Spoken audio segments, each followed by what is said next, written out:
여러분 그 홍범도 있잖아요. 홍범도 묘비에 그 묘비를 글씨체가 있잖아요. 글씨체가 이게 신영복체라고 합니다. 신영복체. 목정숙님 감사합니다. 애국지사 홍범도의 묘 이렇게 써 있어요. 애국지사 홍범도의 묘 이렇게 써 있는데 요거는 말이죠, 여러분. 요거는 요 글씨체가 신영복체래요. 근데 신영복은 여러분들 신영복은 대한민국을 반역했었던 사람입니다, 여러분. 그거 무슨 공안 사건, 뭐 조작 사건 이렇게 헛소리하는 인간들이 있는데 통일혁명당은요. 통일혁명당 사건은 대한민국 간첩 사건의 시조이자 그리고 그거는 진짜입니다. 김일성이 4.19 혁명이 벌어지고 난 다음에 4.19가 일어난 다음에 아이고 이거 남로당이 있었으면 다 뒤집어 엎을 수 있었는데 까비 그러면서 남로당 재건을 그러니까 기본적으로 있잖아요. 기본적으로 대한민국의 무슨 당 지하당 사건은요 전부 다 조선노동당을 본사로 두고 남쪽 조선당 지부를 만들려고 하는 그 사건들이란 말이에요. 통일혁명당이 됐건 인혁당이 됐건 민혁당이 됐건 뭐 이게 전부 다 기본적으로 그 이름 자체가 그런 맥락이거든요.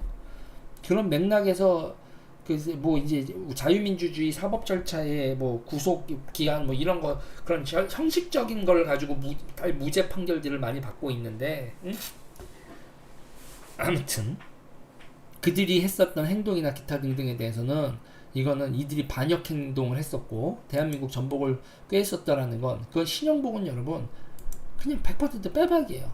빼박인데 이게 왜 신영복체로 이게 됐는지에 대한 얘기예요.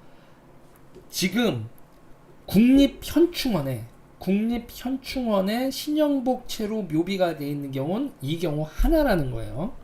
자, 문제는 이 모비명을 이 글씨체나 이런 걸 어떻게 결정하냐, 뭐 보훈처나 현충원에서 결정하냐 아니라는 거예요. 기본적으로는 유족이 한다는 거예요. 유족의 부탁을 받고 저기 묘비의 글씨를 쓰는데 서체를 결정하고 쓰는데 홍범도 장군은 유족이 없죠. 유족이 없습니다. 지금 이제 대한민국에서 이걸 결정할 유족이 없어서 그래서 이걸 누가 결정을 했냐? 홍범도 장군 기념 사업회 요청으로 신영복체로 했다는 거예요. 국립묘지 묘비에 새기는 서체나 문구는 유족 요구에 따라 결정된다가 원칙이고 유족이 없는 경우엔 기념사업회 등의 의견을 따른다. 그래서 이거는 홍범도 장군 기념사업회 의견을 따라서 신영복체로 이거를 했다는 거고 그리고 현충원은 묘비 문구에 관해서는 전혀 관여하지 않고 제작만 한다. 의사결정을 유족이나 이렇게 기념사업에서 얘기를 해주면 그거에 따라서 현충원은 판단을 하지 않고 제작만 할 뿐이다. 그런데 현충원에 신영복 서체가 등장한 것은 이게 처음이다. 그렇게 알고 있다.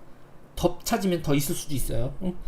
더 찾으면 더 있을 수도 있는데 일단은 현충원 측에서는 이거 하나라고 알고 있다. 이렇게 얘기를 한다는 거예요. 그러면 있잖아요. 제가 저는 그래요. 홍범도 장군은요. 기본 카자흐스탄에 그대로 있는 게 고려인들의 영웅으로 카자흐스탄에 있는 게 정답이고 그리고 한반도로 데리고 모셔오면 유해 봉안을 하면 북한도 자기네들한테 보내라고 했거든요. 그 홍범도 장군 봉안할 때 야 고향이 평양인데 고향이 평양이고 공산주의인데 왜 니네가 봉안을 하니 우리가 할래라고 북한이 주장을 했었다니까요. 북한이 그쵸. 근데 보면 이건요 북한 얘기 들으면 맞잖아. 홍범도 장군 봉안을 왜 대한민국이 해? 북한이 그쪽이 더 정통성이 있지. 좋아. 우리나라에서 봉안까지 오케이. 그렇다고 쳐요. 그러면 어디 있냐? 저기 그 남양주에 가면 모란공원이라고 있어. 모란공원이 있으면 거기 가면 신영복 서치 다 신영복 서체로 줄줄이 써지는 뭐며 애국지사의 뭐 애국열사의 묘 해가지고요. 그러 있잖아요. 그렇게 돼 있거든요. 거기 가가지고 애국지사 말고 여기다 애국열사 이렇게 바꿔가지고 그 애국열사릉 북한의 애국열사릉에 가든 아니면 남쪽에서 저기 모란공원 애국열사들 쭉 있는데 고품에 가 계시지. 왜? 국립묘지까지도 그렇다 쳐. 그런데 홍범도 흉상이 육사에 왜 있냐고. 육사에 왜 있냐고. 그러니까 저는 그래요. 홍범도가 공산주의자였다고 뭐 캔슬하지 않은 거? 아니, 그냥 공산주의자였잖아.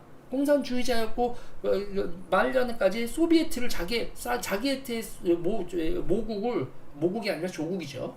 자기신의 국적을 소비에트로 소련으로 결정한 사람이니까 소련 사람이지. 소련 사람이고 그 역사의 질곡을 다 함께 홍범도와 함께 역사의 질곡을 다 같이 한 사람들은 고려인들이지. 대한민국 건국에 참 대한민국 그 보훈처나 이런 데서 역사에서 뭐 박정희 대통령 때부터 쭉 결정한 거랑 가지고 뭐 토를 닫는 게 뭐 제가 토를 단다고 뭐가 변하겠으니까만은 뭐 너무 오지랖이 이렇게 넓어서 대한민국 건국 유공자 통일되고 나서 독립운동가 이런 식으로 정립이 돼서 어디서 이렇게 하면 모르겠으나 무슨 대한민국 건국의 유공자라고 홍범도가 이 난리 들인지 독립운동가를 아니 독립운동했다고 왜 대한민국 그리고 오늘 내가 얘기 나오면서도 독립운동가들에서 뭐 김구 선생님 누구 막 쭉 나와 그러면서 홍범도를 김구 선생의 반열로 문재인이 올렸대. 근데 더 웃기는 건 뭔지 아세요? 그 문재인이 최고의 독립운동가들의 서열을 이렇게 쭉 이렇게 꼽아놓고 사람들 이렇게 해놨는데 거기에 누가 빠져 있는 줄 아세요? 이승만 대통령이 빠져 있어. 그러니까 독립운동으로 보면 독립운동과 대한민국 건국으로 보면 탑 오브 탑 누구랑 비교할 자리가 없이 독립운동 맨 위에다가 이승만을 세워놓고 대한민국 건국하고의 직접적인 관련이 있는 이승만을 세워놓고 나머지 사람들 김구도 나란히 있으면 안 되거든. 이승만 다음 밑에 김구 정도 앤드 그 다음에 세 번째 뭐 이렇게 서열을 하는 뭐 이런 식으로 하든 그런데 이승만은 가장 큰 공이 있는 이승만을 지어놓고 다른 사람들이 이렇게 해버리니 이게 독립운동 역사가 제대로 기록이 돼요? 이거에 그 박정희 대통령도 이승만은 그러니까 상무정신 구체하면서 문약하고 무능하고 뭐 이런 거의 상징으로 이승만 대통령을 만들어 버렸으니 그러니 이게 대한민국 건국 유공자 이거는 다 그냥 다 개판이야. 대한민국 건국 유공자와 관련돼 있는 역사 서술이 여러분 그냥 저는 그래요. 개판이다. 홍범도 묘비에 신용복체로 써는 상태로 그 다음에 국립묘지에 돼 있는 건 반역자의 묘비명이라니 서체가 국립현충원이라니 아주 나라 돌아가는 꼬라지가 뷰티풀하다.